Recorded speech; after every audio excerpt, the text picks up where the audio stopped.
Bom dia, meus irmãos e amigos da Casa Espírita Cristã Maria de Nazaré da Rocinha, do Grupo de Estudos Espíritas Rita de Cássia do Leblon. Nesses tempos em que as autoridades públicas nos recomendam o recolhimento em nossas casas, a nossa instituição, para não interromper as atividades doutrinárias, está recomendando que se grave as palestras a partir do recolhimento nas nossas próprias residências. É o que estamos fazendo nessa manhã abençoada, onde elevamos o nosso pensamento ao Criador e Pai, a Jesus, o nosso Mestre, Maria de Nazaré, a nossa Mãe querida, que nos inspire, nos abençoe a todos, para que possamos manter a paz, a confiança, a coragem e principalmente a serenidade para vivenciarmos essa experiência que nos é oferecida para refletirmos acerca de nós mesmos, acerca do mundo em que vivemos, de como vamos fazer o processo da transposição do mundo de provas e expiações para o mundo de regeneração, onde haverá um clima de paz, de harmonia e principalmente de entendimento entre as criaturas humanas. No estudo dessa manhã, que nos está reservado à apreciação junto com vocês, é o capítulo 16 do Evangelho segundo o Espiritismo, que é a terceira obra da codificação kardeciana e é, por assim dizer, o livro de cabeceira de toda a família espírita. É aquele livro que, cada vez que nós abrimos uma página, parece que aquilo foi escrito, endereçado a nós próprios, naquele momento que nós estamos lendo. E esse capítulo 16 é um capítulo muito significativo, ele é um capítulo extenso, é talvez o segundo capítulo mais extenso do Evangelho segundo o Espiritismo, perdendo mesmo em termos de tamanho, e não de conteúdo, que o conteúdo de todo o livro é importantíssimo para as nossas reflexões, para o capítulo que trata do bem-aventurados aflitos. Interessante observar, o capítulo Bem-aventurados aflitos vai dizer exatamente do homem encarnado, das suas aflições, das suas dores, das suas necessidades de passar por experiências que o levem a evoluir, onde o Cristo nos dá a certeza que toda vez que nós estivéssemos em aflição, se recorrêssemos a Ele, nós teríamos o amparo e a proteção de que precisamos.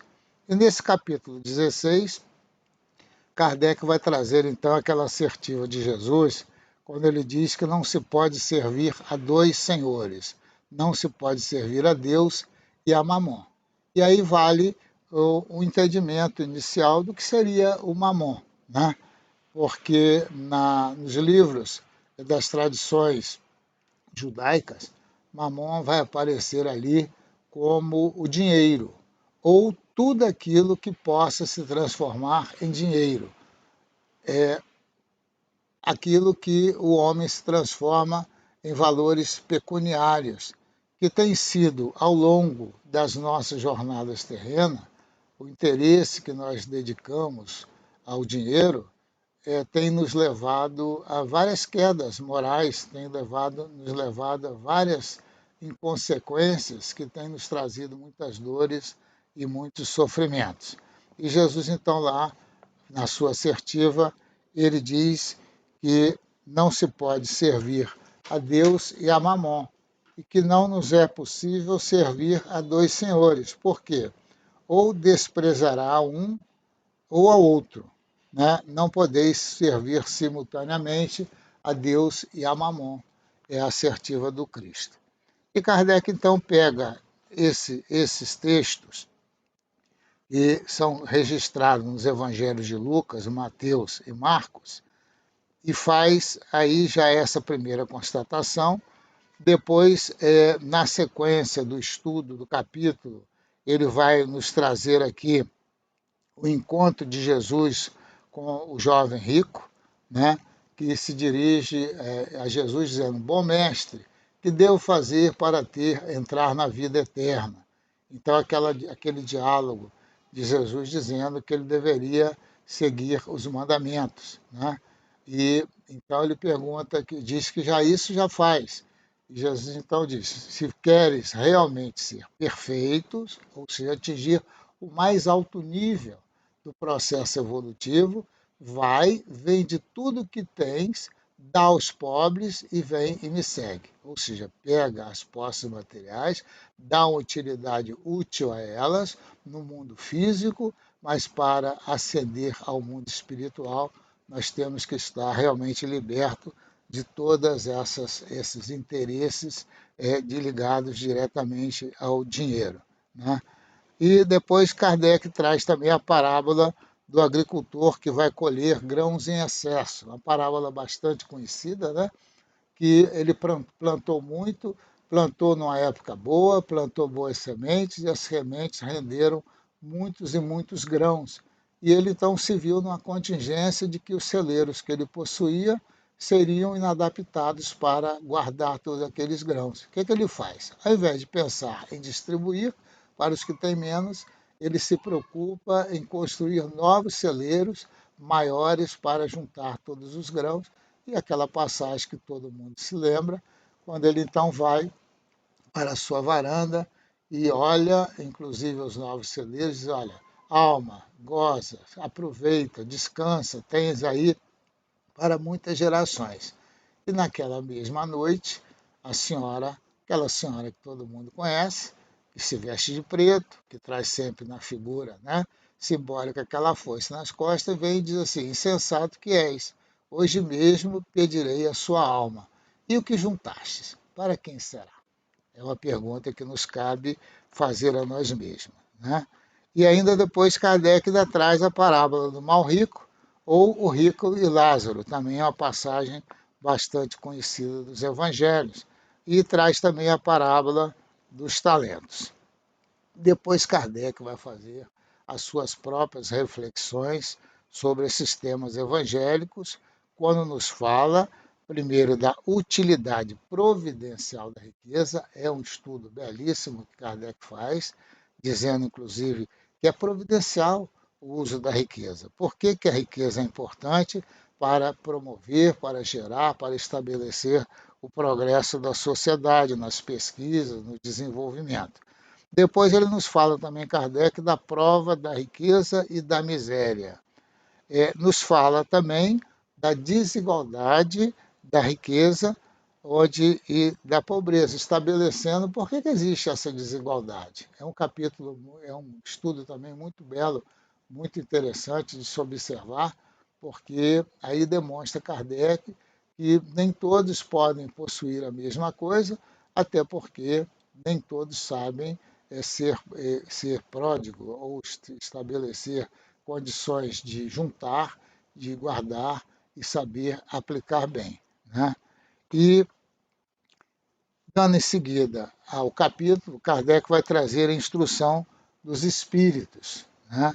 Conforme a gente sabe, no Evangelho segundo o Espiritismo, quase sempre vem os ensinos evangélicos, dos evangelhos dos quatro evangelistas, depois vem uma reflexão que o próprio codificador faz acerca daquele assunto, e depois ele traz as comunicações dos espíritos, são aquelas comunicações que ficaram bem demonstradas no filme de Kardec, aquelas correspondências que ele recebia para mais de 1.100 espíritas do mundo inteiro, que recebiam as mensagens dos espíritos benfeitores, dos espíritos encarregados de trazer a revelação espírita, e ele então as selecionava, estudava, contando inclusive com a colaboração da Mélie Boulet, a Doce Gabi, para analisar aquelas mensagens. Então ele aproveita essas mensagens ao longo das obras que ele estava codificando, em especial no livro O Evangelho segundo o Espiritismo. Então ele traz uma mensagem de Pascal, espírita, que trata da verdadeira propriedade, onde vamos encontrar uma afirmativa realmente incrível que deveria sempre ficar gravada na nossa memória, quando o Pascal vai nos lembrar o seguinte, que o homem só possui em plena propriedade, ou seja, de posse efetiva nossa, aquilo que nós trazemos quando reencarnamos na Terra e aquilo que nós podemos levar quando deixamos esse mundo. O que nós encontramos aqui ao chegar é para que nós possamos gozar enquanto aqui permanecemos. Forçado, porém, é que quando nós temos que voltar ao mundo espiritual, nós vamos abandonar tudo isso. Então, não temos por que ficar juntando as coisas aqui, porque elas irão permanecer aqui no mundo quando nós deixarmos. E o que nós vamos levar para o mundo espiritual? A não ser as construções do bem, os nossos aprendizados da ciência, dos conhecimentos filosóficos e principalmente aquelas obras que nos dão tranquilidade e paz ao coração. E depois o Chevreus nos fala do emprego da riqueza, né? E nesse mesmo capítulo, nesse mesmo trecho do Evangelho, nós vamos encontrar a fala de Fenelon. E vai caber ao espírito Lacordaire, que é justamente o tema que nos cabe apreciar na manhã de hoje, o capítulo 14, o item número 14 desse capítulo, quando Lacordaire vai nos falar do desprendimento dos bens, onde ele começa esse capítulo dizendo assim: venho, meus irmãos, meus amigos, trazer-vos o meu óbolo, a fim de que vos ajudar a avançar desassombradamente na senda pelo aperfeiçoamento em que entrastes. Ou seja, quando chegamos aqui, nós entramos numa senda, né? Entramos num roteiro do aperfeiçoamento. E ele vem nos ajudar a refletir sobre isso. E ele continua dizendo assim: o amor aos bens terrenos constitui um dos mais fortes obstáculos ao vosso adiantamento moral e espiritual. Pelo apego à posse de tais bens, destruís a vossa faculdade de amar. Por quê? Porque nós passamos a amar basicamente o ouro, passamos a amar as coisas do mundo material, aos interesses dos financeiros, nos esquecemos, inclusive, das coisas muito simples, né? Do sorriso da criança, da convivência com um amigo, de uma conversa afetiva, de um abraço carinhoso que nós damos a um familiar querido, a uma pessoa a assistência, a ajuda que nós podemos oferecer àqueles que necessitam, quando nós saímos de nós mesmos, da nossa comodidade, e vamos em busca daquele que necessita de uma palavra. Hoje, quando não podemos sair de casa, nesses tempos que estão passando, esperamos que daqui a pouco já possamos voltar às nossas atividades, podemos pegar um telefone, ligar para um amigo, ligar para uma pessoa idosa, ligar para uma pessoa conhecida, né? Ela ouvir a nossa voz, sentir a nossa presença, a nossa vibração.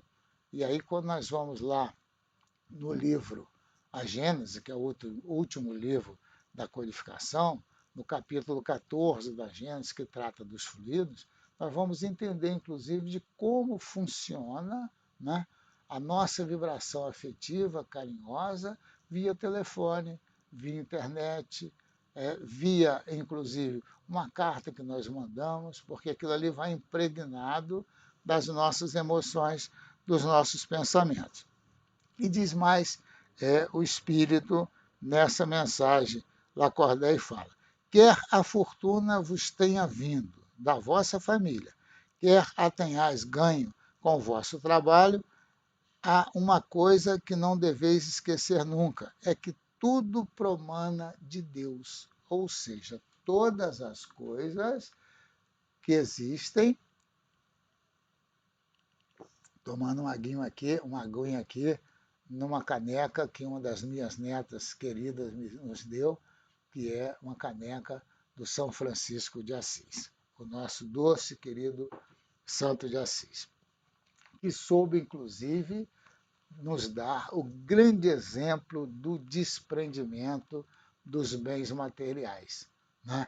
talvez seja, na história do mundo, um dos maiores símbolos do desprendimento dos bens materiais. Várias histórias que se conta, abrindo aqui uma janela para o São Francisco, várias histórias que se conta do venerável santo, que foi se desprendendo dos valores do mundo físico, cada vez mais, e conta-se que certa feita que ele saiu num trabalho de assistência aos campesinos sofredores dali, e que volta já à madrugada, noite alta, né? E que ele havia sido assaltado no meio da floresta com seu companheiro, que o seguia sempre, não sabemos se o Frei Leão ou um outro companheiro do convento, e foram assaltados, e eles se viram então inteiramente nus, sem roupa nenhuma, sem nenhum haver, na porta do convento, e quando ele bate na porta, que a porta atende, ele diz, é o Francisco.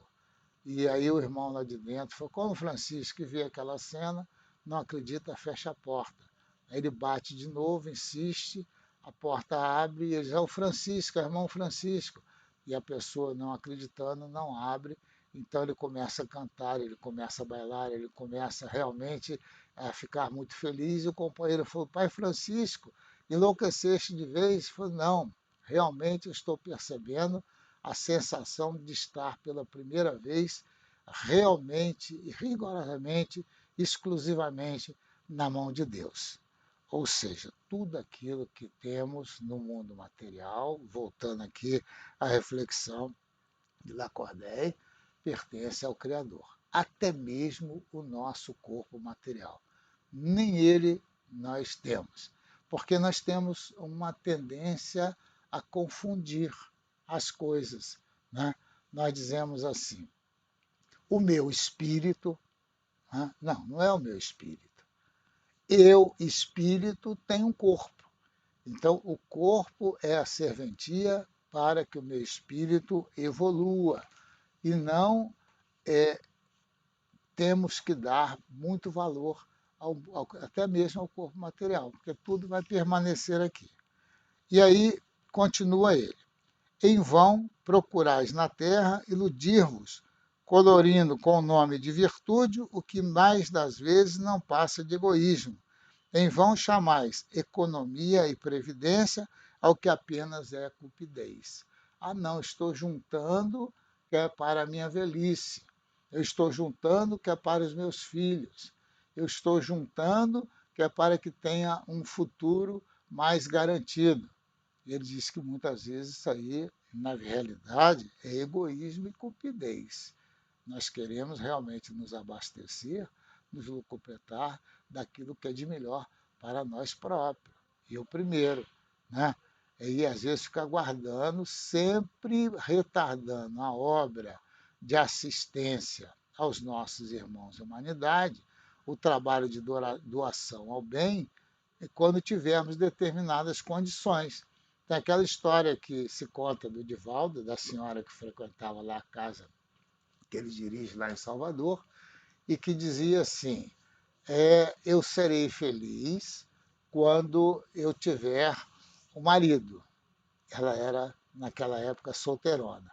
Os mais, os mais idosos, aqueles que têm mais de 15 anos, como eu, né, se lembra que teve um tempo em que uma jovem, uma moça que tivesse mais de 25 anos, 28 anos, já tinha ficado para titia, conforme se dizia na época. Hoje em dia não. Hoje em dia a sociedade está estabelecendo e pelos padrões de se formar, de caminhar a vida material, as mulheres querem se casar já com idade mais avançada, depois dos 30, depois de ter organizado as suas vidas. Mas naquele tempo era vexatório você estar com 28 anos e estar ainda solteira.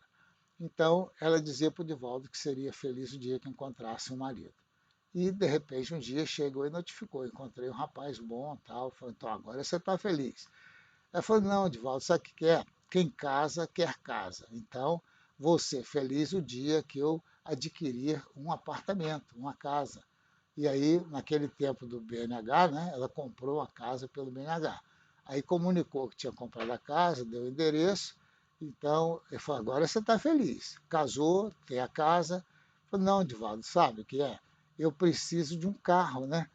porque sabe como é que é? Para se deslocar com mais facilidade.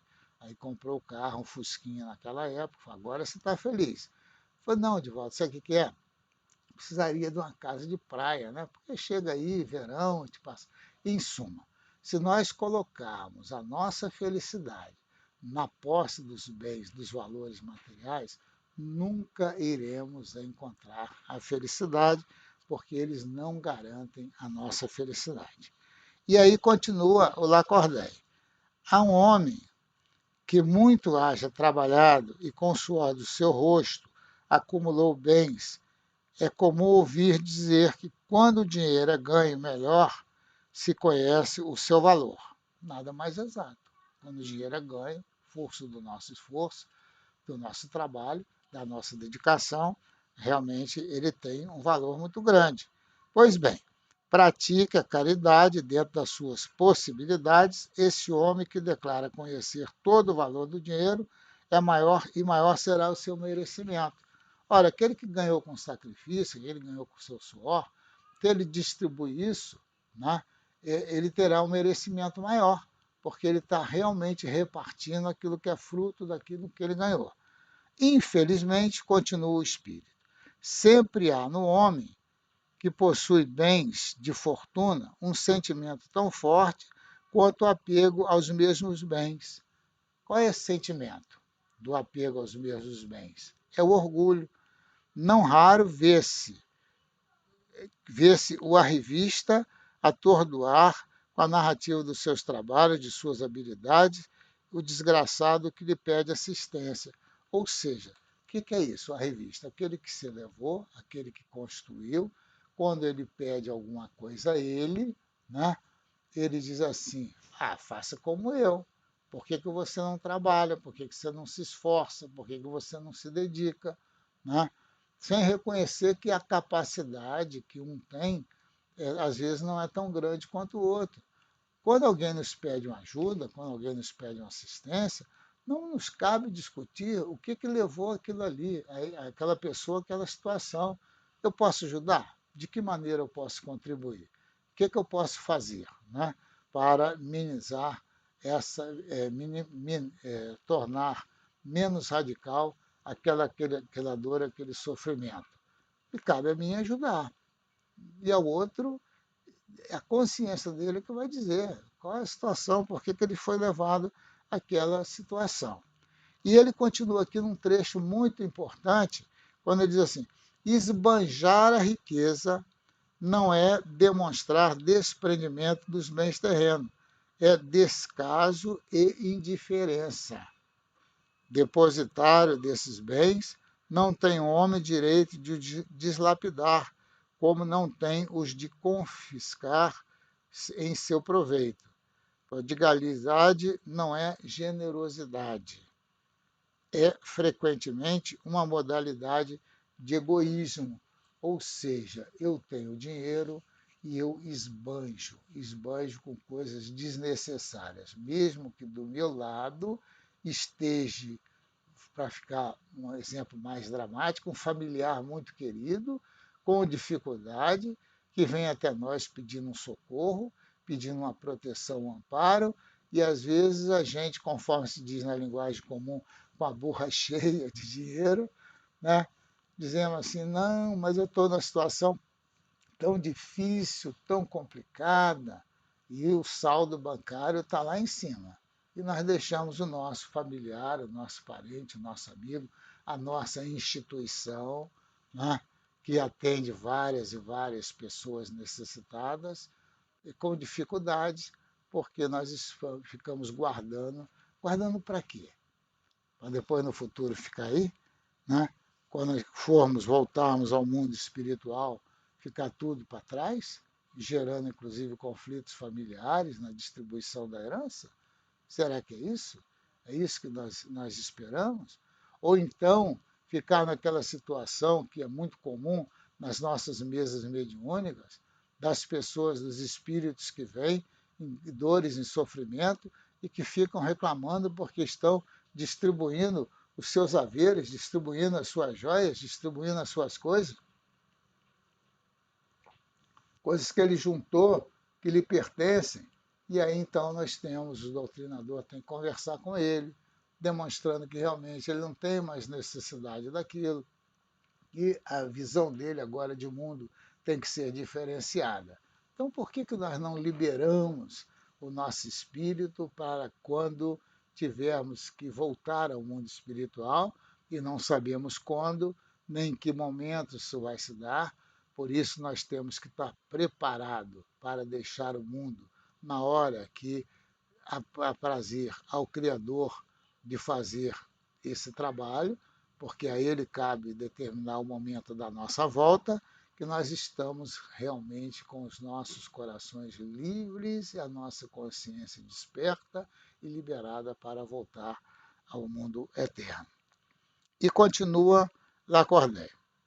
A ninguém ordena o Senhor que se despoje do que possua, condenando-se a uma voluntária mendicidade, porquanto o que tal fizesse tornar-se-ia em carga para a sociedade. Ou seja, é justo que a pessoa previdente ele guarde recursos para a velhice, principalmente para a velhice, para não pesar, né, a ninguém, a sociedade, os seus familiares, e inclusive ele ter autonomia, ter independência. Né? Então é justo que se tenha essa visão, né, de se guardar para os proventos, para a necessidade futura. Proceder assim fora compreender mal o desprendimento dos bens terrenos, fora egoísmo de outro gênero, porque seria o indivíduo eximir-se da responsabilidade que a riqueza faz pesar sobre aquilo que ele possui. De fato, a riqueza pesa nos ombros de quem possui, porque como ele é o mordomo daquilo que pertence ao Criador, ele será cobrado disso. Né? Ele será cobrado. Tem a parábola dos talentos, que todo mundo conhece, do senhor que ia viajar, entregou, né, a um dos seus colaboradores 5 talentos, ao outro 3 e ao outro 1 talento, na proporção daquilo que ele acreditava a capacidade de gestão de cada um. O que recebeu 5 aplicou, devolveu outros 5, o que recebeu 3 aplicou, devolveu outros 3, e o que aplicou 1 por medo enterrou, porque ele tinha convicção que o seu senhor era um homem severo, um homem realmente justo, e ele não queria correr nenhum risco. Ora, a vida é um risco. A vida realmente ela tem que ser vivida, ela tem que ser sentida, ela tem que ser trabalhada, porque inclusive dos erros e acertos é que nós vamos evoluindo. E mesmo quando erramos, nós temos condições depois de avaliar esse erro e, a partir daí, progredir com maior velocidade. Aí tendes, meus amigos, o que vos queria ensinar acerca do desprendimento dos bens terrenos. Resumirei o que expus dizendo: sabeis contentar-vos com pouco? É a pergunta que ele faz. Ele vai resumir. Sabemos nos contentar com pouco? Temos a exata noção do necessário e do supérfluo? É um ponto que nós temos que analisar. Né? Será que eu preciso realmente de tudo isso? Será que quando eu abro o meu armário, eu encontro lá, sei lá, 5, 6, 8, 10 camisas? Será que eu preciso de tudo isso? Será que a minha despensa, né, está cheia sempre de alimentos que às vezes vão até se estragar na data de vencimento, porque nós não damos uma utilidade prática, não comemos, não nos alimentamos dele e também não passamos para quem possa fazer o bom uso? Será que é justo? É isso que ele está perguntando. Sabeis contentar-vos com pouco? Se sois pobre, não invejeis os ricos. Se eu sou pobre, não tenho que invejar o rico. Porquanto a riqueza não é necessária à felicidade. Se sois ricos, não esqueçais que os bens de que dispões apenas vos estão confiados, e que tendes que justificar o emprego que lhes derdes com se prestasseis contas de uma tutela. Né? Então, é uma tutela. O que é uma tutela? Alguém nos entrega um bem e diz assim, olha, toma conta disso. É a parábola, né, do senhor que distribuiu os seus talentos. Deus nos dá os talentos. talento da inteligência, o talento dos bons sentimentos, os talentos do dinheiro, o talento do corpo físico, que nós temos que cuidar e preservar. Daí a necessidade de todos os cuidados que estamos tomando nessa época, né? Porque nós vamos ter que dar conta. Quando chegarmos no mundo espiritual, com relação ao corpo, por exemplo, que é esse grande instrumento, a grande ferramenta que o Criador nos dá para evoluir. Ele vai perguntar se nós cometemos desatinos, se nós nos excedermos, através inclusive do uso da riqueza, né, nas comidas exageradas, nos prazeres que o mundo oferece, nos prazeres sensoriais, e com isso nós eliminamos a nossa saúde. Quando chegarmos no mundo espiritual, aí chegaremos, inclusive, na condição de suicidas indiretos, e aí vão pegar a nossa ficha lá no mundo espiritual e falar assim, ué, mas espera aí, não estava previsto de você chegar aqui agora. O que você está fazendo aqui? Né? E aí, então, nós vamos ter que prestar conta no processo reencarnatório, todo o trabalho que deu para que a gente reencarne, encontrar um pai, uma mãe, né? Ter a educação, os mestres, os professores, a instituição religiosa que nos abriga com tanto conforto, nos dando tantas orientações, e nós desprezamos tudo aquilo, então nós vamos ter que prestar realmente contas em relação àquilo que nós não soubemos aproveitar. Não sejais depositários infiel, utilizando-os unicamente em satisfação do vosso orgulho e da vossa sensualidade. Não vos julgueis com o direito de dispor em vosso exclusivo proveito daquilo que recebestes, não por doação, mas simplesmente como empréstimo. Se não sabeis restituir, não tendes o direito de pedir. E lembrai-vos de que aquele que dá aos pobres salda a dívida que contraiu com Deus.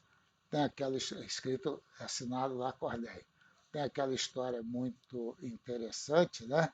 Que me parece que é o espírito Hilário Silva nos conta em um dos seus livros, daquela pessoa que dizia que o dia que ele tivesse recursos realmente amoedados, em profusão, ele iria montar um orfanato para atender as crianças necessitadas. Era o grande sonho dele. E sempre nas reuniões mediúnicas, em que ele tinha a oportunidade de conversar com seu benfeitor espiritual, ele fazia essa colocação.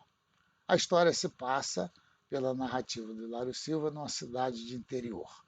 E então, num dia que ele sai da casa espírita, ele vê aquele redemoinho, né, quando dá aquele vendaval, e naquele redemoinho veio girando, e parou nos pés dele uma nota de R$ 50.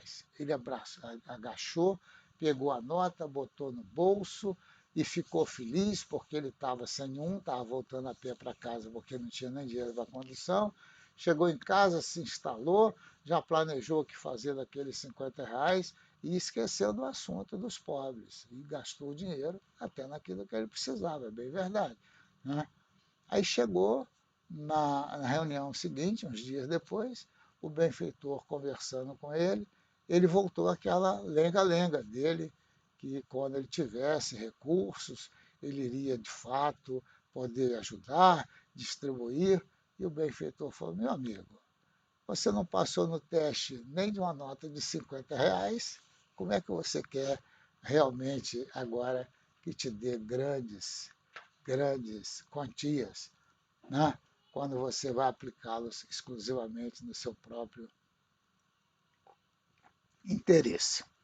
E aproveitando, já agora caminhando já para os 6 minutos finais da nossa conversa, eu quero propor aqui. Outro dia eu estava lendo com a minha companheira no estudo que nós fazemos aos domingos, nós temos lido algumas obras de Humberto de Campos, Espírito. Uma coleção muito interessante, muito importante, muito esclarecedora. E no livro Contos e Apólogos, ele traz uma lição eu quero sugerir esses dias de recolhimento, que às vezes até alguns com mais tempo ou menos tempo que os outros, mas é sempre uma oportunidade de, quem sabe, nós aproveitarmos esse tempo que nós temos e fazermos um balanço da nossa jornada evolutiva, principalmente em relação ao uso de todos os bens que o Criador nos tem oferecido, desde o nosso corpo físico, a nosso companheiro de jornada, os nossos filhos, a casa que temos, a profissão que temos, a casa espírita ou instituição religiosa que nos acolhe. Então, Humberto de Campos dá o título de A Ficha. Vamos fazer a nossa ficha? Vamos pegar a nossa ficha?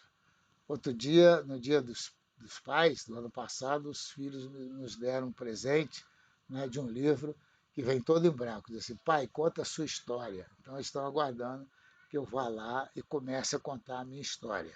Então, vamos pegar a nossa ficha?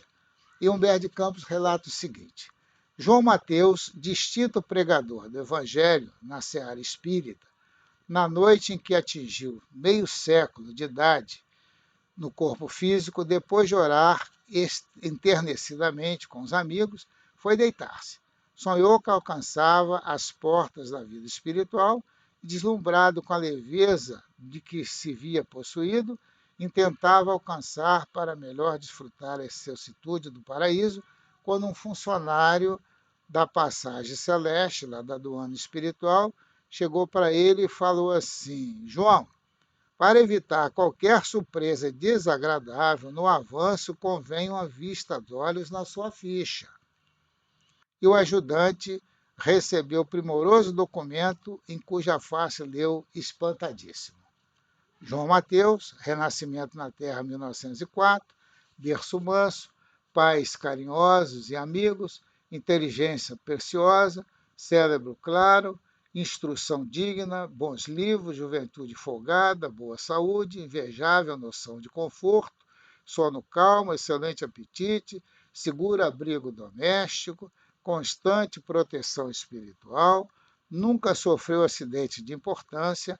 Aos 20 anos de idade, empregou-se no comércio, casou-se aos 25 em regime, atenção, hein, maridos, em regime de escravização da mulher, católico romano até os 26, presenciou, sem maior atenção, 672 missas.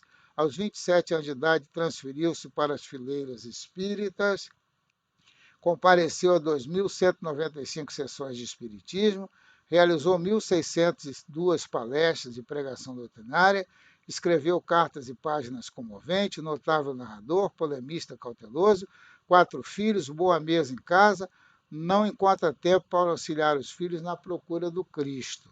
Efetuou 106 viagens de repouso à distração, grande intolerância para os convizinhos, refratária a qualquer mudança de hábito para prestação de serviço aos outros. Nunca percebeu, se ofende o próximo através de sua conduta, mas revela extrema suscetibilidade antes da conduta alheia. Sofreu horrores às complicações da vida social, embora destacado interessante o imperativo da fraternidade entre os homens. E aí ele fala, inclusive, que amealhou aí 6 milhões em bens imóveis, 302 mil na conta particular, e aí ele faz a descrição tal. Quando ele estava pronto para ler, quando ia ler o item referente às próprias dívidas, fortemente impressionado, João acordou. Era manhãzinha. E ele prometeu que a partir dali mudava tudo. Chegou para os amigos que agora ele ia fazer aquela instituição que ele tinha prometido, mas quando chegou de noite, que ele foi dormir, teve lá um acidente cardiovascular e desencarnou. Está aí o convite, Contos e Apólogos, Humberto de Campos, a ficha. Vamos aproveitar esse tempo que nós temos, sob a inspiração de Maria de Nazaré, rogando as bênçãos do Cristo, que nós possamos fazer uma avaliação. O que eu tenho feito dos bens que o Pai Eterno me confiou? Jesus amigo, nos abençoa, nos protege, nos ilumine. na nossa jornada, que nós possamos manter a paz, a confiança e, sobretudo, a esperança. Muita paz. Que Deus nos abençoe.